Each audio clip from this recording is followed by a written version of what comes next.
मुझे पता चला कि कल कुछ हुआ है तुम लोगों के बीच और मेरे भाई की वजह से तुम्हारी जॉब चली गई। कोई बात नहीं। नहीं, कोई बात तो है, ऐसा तो नहीं। आप परेशान मत हो, मैं नौकरी ढूंढ लूंगा। एक बेहतर ऑफर है तुम्हारे लिए। तुम्हारी ड्राइविंग कैसी है? ड्राइविंग अच्छी है मेरी।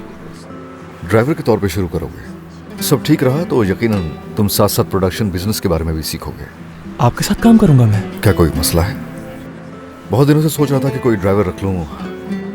वैसे तुम्हें यहाँ से बेहतर सैलरी मिलेगी वहाँ, और तुम्हारी इंश्योरेंस भी हो जाएगी। बताएंगे ये सब क्यों? तुम्हें ये सब चाहिए और मुझे लगता है कि तुम एक अच्छे लड़के हो। लेकिन भाई, आप जानते हैं मुझे, और मैंने क्या किया ये भी जानते हैं। अगर कोई और होता, नौकरी तो दूर की बात तक ना करता मुझसे। अकल रखते हो, यानी बहुत ज़हीन हो।